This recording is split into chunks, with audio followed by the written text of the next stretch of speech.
I stood outside that restaurant in my one good dress, shaking, because the man I thought I'd marry had just humiliated me in front of strangers.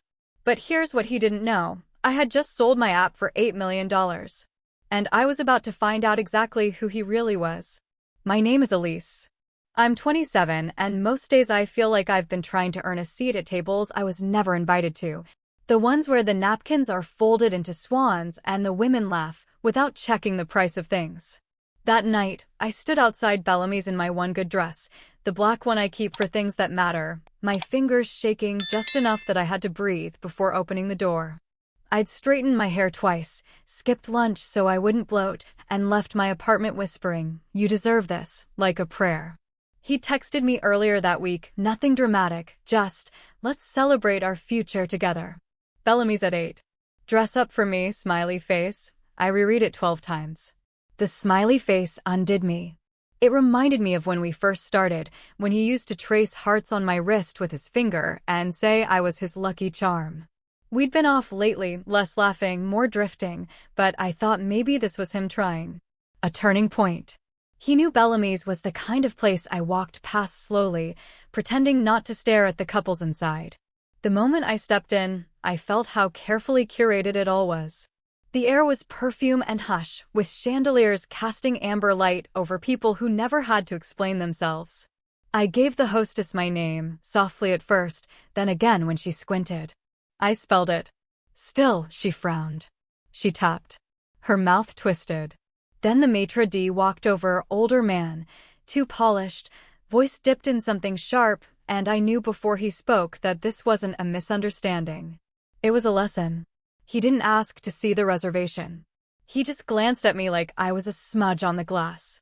"We don't have you here," he said, then smiled without warmth. "And I think you're in the wrong place." There wasn't even malice in it. Just routine. Like this happened all the time. Behind me, someone at the bar actually laughed, short, cruel, like a sitcom cue. The hostess smiled at the screen, but her eyes flicked to my shoes. Cheap.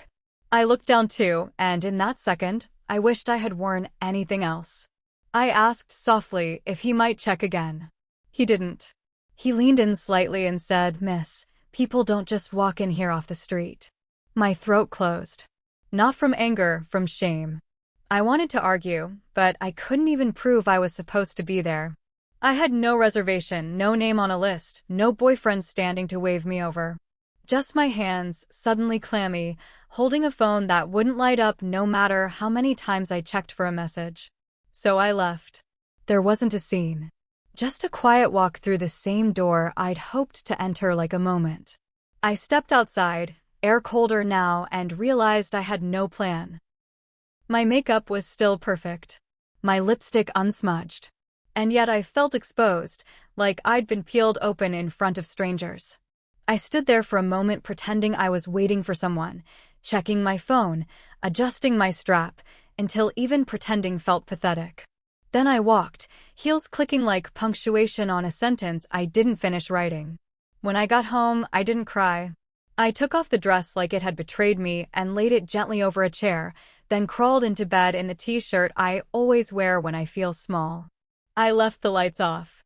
My phone buzzed once. Then again. But I didn't look. I knew it wouldn't be him. And if it was, I didn't want his reasons. I wasn't angry yet. I was just tired. Tired in that deep, bone-heavy way you get when you realize you are the only one showing up for your own life. And here's the part that still unsettles me. I hadn't told anyone. About the app. About the meetings. About the deal I signed 2 days earlier for $8 million. Not even him. Because I wanted to see who clapped when they didn't know there was a prize. I wanted to believe someone could love me without needing to win anything. But that night, sitting in the dark with my dress on the chair and silence on my phone, I realized the prize wasn't the money. It was the truth. And I had just found it. The morning after Bellamy's, I woke up later than usual, phone dead, air stale, limbs heavy from sleep that hadn't really been rest. I brewed coffee just to have something warm in my hands, something steady, while the memories from last night stretched themselves out like shadows across the kitchen floor. I still hadn't heard from him. I still had no explanation. But I also didn't reach out.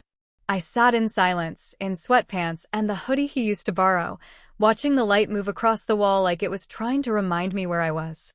When I finally charged my phone, the screen lit up like something out of a fever dream. Missed calls, messages, Instagram tags, emails from addresses I didn't recognize. At first I thought someone had died. But then I saw the article, the headline bold enough to knock the breath out of me. Local app Threadbare secures $8 million deal with tech giant. There was my name, spelled correctly for once, followed by a photo from a conference I barely remembered posing for. Suddenly, I wasn't anonymous anymore. Suddenly, the world had caught up to something I hadn't shared yet. Within minutes, his name appeared on my screen. Then his mother's. Then his cousin's girlfriend, the one who always acted like I was background noise. The messages came like waves. "We're so proud of you, can we talk? Let's celebrate," as if Bellamy's hadn't happened, as if humiliation could be erased with emojis and exclamation marks. I didn't respond. I just watched the screen as if it belonged to someone else. The woman they were congratulating didn't feel like me. She felt like someone they were trying to memorize quickly. That night, he sent a long text. Said he messed up the reservation, said he felt sick last minute, said he didn't want to ruin the surprise, then followed it with a picture of the ring he'd supposedly picked out. 3 hearts. 1 ring. It all felt rehearsed. I didn't know how to respond to a lie wrapped in romance, so I didn't. I just let the message sit there, glowing on my screen like a story I didn't believe anymore. I thought of Bellamy's, and how quiet the street felt after they left, and how loud that silence became once I got home. Then came the group texts. His sister added me to a thread titled, "Elise's Big Moment," as if she'd been cheering for me all along. His mom sent me links to wedding venues, all outside my budget even now, all nestled in Napa or Aspen or Greece. She wanted to know if I'd thought about a dress. She asked if I needed help with vendors. She said, "Let's plan something unforgettable." What they didn't know is I already had. It just didn't involve them. I watched their words pile up, one plan after another, and said nothing. Meanwhile, old friends who had stopped texting months ago began sliding back into my inbox like nothing had changed. Suddenly, they remembered my birthday. Suddenly, they loved my app. One even said, "I always knew you'd blow up," which made me laugh loud, dry, tired. People had a way of remembering you differently when you started to matter on paper. But memory doesn't work like that. People remember how you made them feel, not what you built, and I hadn't felt seen by any of them in years. The money didn't make me important. It just made me visible. By the weekend, he was calling daily. Sometimes twice. Sometimes late at night, when I knew he thought I'd be lonely enough to answer. He said he missed me. Said he wanted to fix things. Said he'd been under stress and made a mistake and didn't know how to say sorry the right way. I could hear in his voice that he believed his timing was perfect, that my success was his second chance. But I was no longer the girl hoping to be chosen. I was watching him try to catch a moving train with bare hands. And yet, I didn't block him. Not yet. I let the calls come, let the messages stack, let them all talk about futures and honeymoons and shared dreams. His mother said we'd be the next power couple, that she always saw potential in me, that she believed in women who earned their own. It was surreal, watching them rewrite the past in real time. I smiled when I read those messages. I told them, "Don't worry, I'll take care of everything." And I meant it. Just not the way they thought. He started calling me babe again, like it still fit, like the word hadn't soured between us the moment I stood alone in that restaurant doorway. His voice turned soft, sweeter than it had been in months, and every message ended with something like, "I just want to build our life," or "Let's start fresh." I replied once or twice, short, polite, careful. I wasn't trying to start a fight. I just wanted to see how far he'd go. And he went far. Far enough to start planning a future he never earned. Far enough to believe I still wanted it. He said we should move in together, finally, that with your success, we could do it right this time, as if the timing had just lined up. He mentioned a joint account, said it would be simpler for travel, groceries, all that, and I nodded along, letting him think I was listening. I watched his face when he talked, animated, confident, full of plans, and wondered if he actually believed any of this was about us. He never asked how I felt, never once said he was sorry for that night at Bellamy's. He just started picking paint colors. His mother was even more invested. She'd call with suggestions before I had time to think. She wanted roses and ivory and a guest list that included people I hadn't even met. She asked about the venue as if we were racing toward it, not recovering from a collapse. I let her talk. I let her believe. When she sent me a Pinterest board titled Elise and the Future, I almost laughed, but instead I said, "Wow, this is beautiful," because it was easier than honesty. She called me sweet and said I'd make a graceful bride.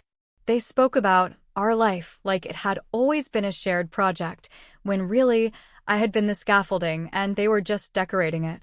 Every time I tried to bring up Bellamy's, or how I felt that night, the conversation was redirected, his voice tightening, hers softening, both of them gently steering me away from the parts they didn't want to admit. I realized they weren't sorry, they were just scared I might remember. Scared I might make a different choice now that the ground had shifted. They thought momentum would fix what memory had already unraveled.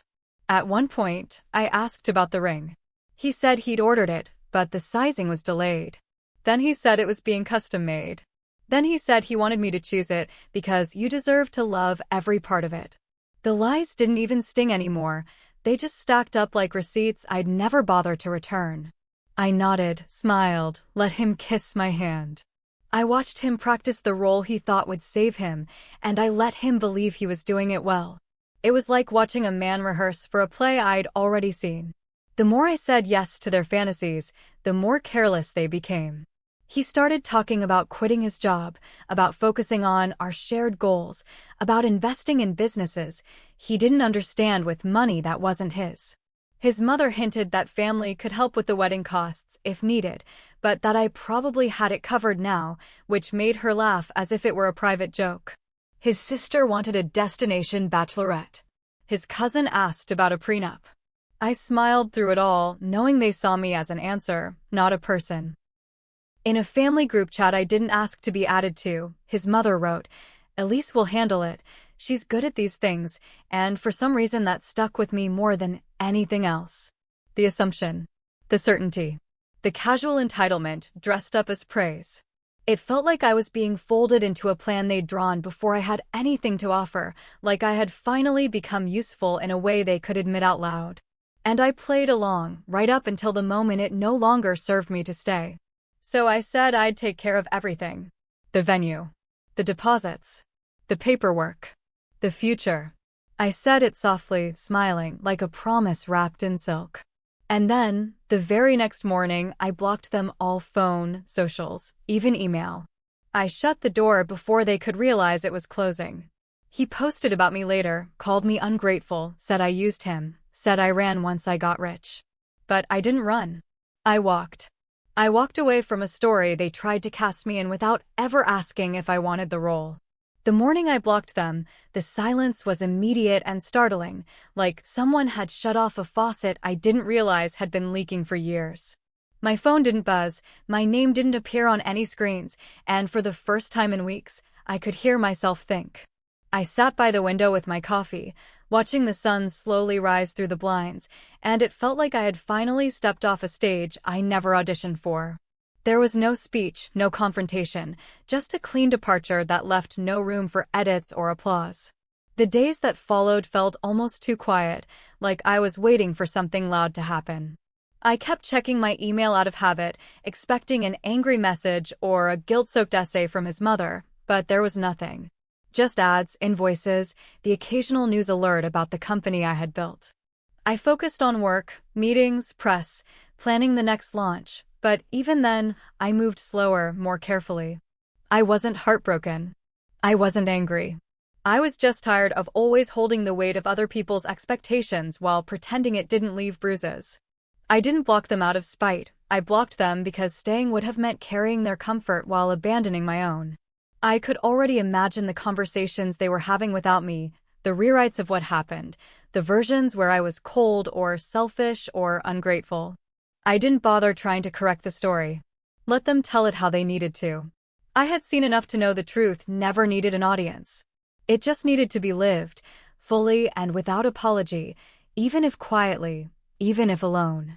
I thought about unblocking them once or twice, mostly out of curiosity, just to see how far the story had traveled, how badly I had been misunderstood. But every time my finger hovered over the button, I remembered Bellamy's. I remembered the maitre d's voice. I remembered how I stood outside afterward, shaking, trying to find my name in the reflections of people who would never know what that moment cost me. There was nothing on the other side of that block but noise. And I was finally learning how to live without it. I didn't tell anyone what happened, not really. My closest friend asked where he'd gone, and I just shrugged, said something vague about timing, about growing in different directions. She nodded, maybe because she already suspected, maybe because she knew better than to ask for a play-by-play. Some endings don't require explanation.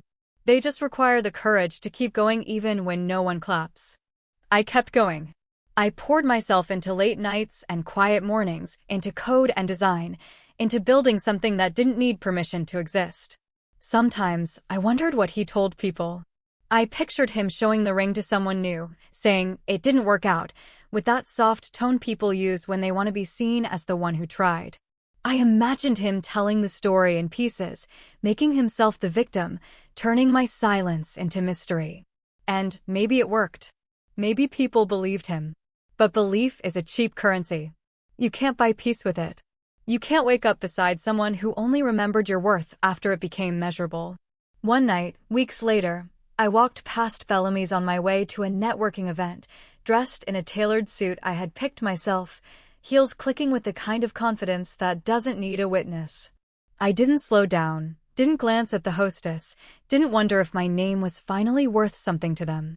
I had made a reservation elsewhere, a quiet place with warm bread, soft music, and a corner booth waiting. Table for one. And it felt right. Not lonely. Just right.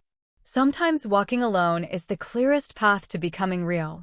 And maybe that's what this whole thing was about, learning to listen to the version of myself that didn't beg, didn't wait, didn't explain. The version that didn't need a bouquet to feel chosen or a ring to feel worthy. I didn't want revenge. I wanted room.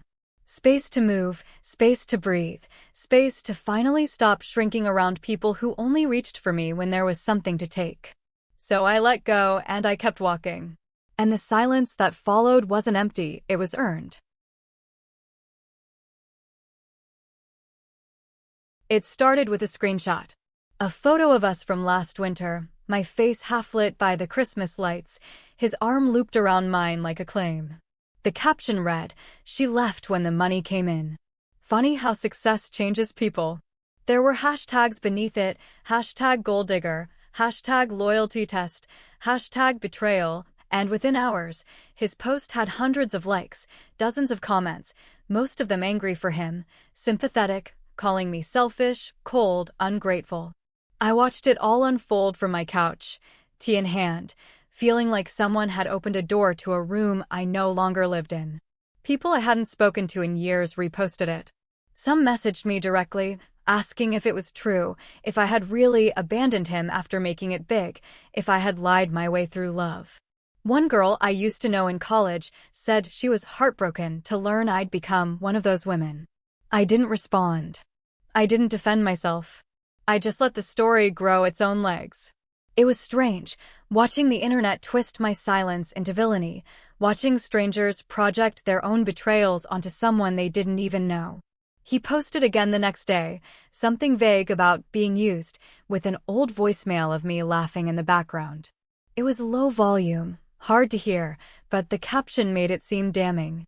People flooded his comments with support, telling him he deserved better, calling me names I wouldn't repeat even to myself. And still, I didn't flinch. Not because I didn't care, but because caring didn't require proving anything anymore. I had already told my truth, just not in the language they understood. I think what hurt more than the lies was how easily they believed them. How quickly people forget your character when scandal is more interesting than reality. There had been no betrayal, no master plan, just a woman who outgrew a version of her life that couldn't hold her anymore. But that doesn't go viral. That doesn't make a good headline. Growth is quiet. Leaving without drama is boring. And women who walk away without screaming are always mistaken for villains. It's easier that way. Easier to blame someone than to admit they simply stopped waiting to be seen. Eventually, the buzz died down. He moved on to posting gym selfies and inspirational quotes, the kind that sound like apologies but really mean nothing. The comments slowed, the shares stopped, and the people who had once screamed my name started whispering about other things. I watched the noise fade, not with satisfaction, but with understanding. Every storm runs out of thunder. Every spotlight moves. And when the audience leaves, all that's left is who you actually are. I was still here. Still working. Still building. Still quietly okay. I didn't unblock him. I didn't message to set the record straight. I didn't need to. The people who mattered knew the truth, and the ones who didn't wouldn't believe it anyway. I didn't need to be redeemed in their eyes. I had already redeemed myself the night I walked away without turning it into a performance. Some battles aren't worth the trophy, especially when the prize is proving yourself to people who only see what they want to see. I learned that dignity doesn't demand an audience. It just asks you to keep going. Weeks later, I met someone at a tech panel. He didn't ask about my past. He didn't know about the viral post or the failed almost wedding. He just listened when I spoke and asked thoughtful questions and smiled like he meant it.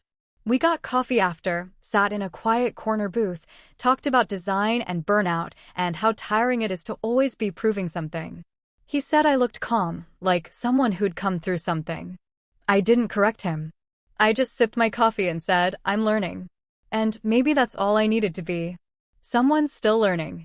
Someone who had walked through fire without needing to burn anyone else to make it out. I didn't want revenge or vindication or even closure. I wanted peace. I wanted mornings where I didn't brace for impact. I wanted a life where silence wasn't punishment, just space. And slowly, quietly, I gave that to myself. That was the real win. Not the money, not the app, not the headlines. Just this. Waking up one day and realizing I was finally free.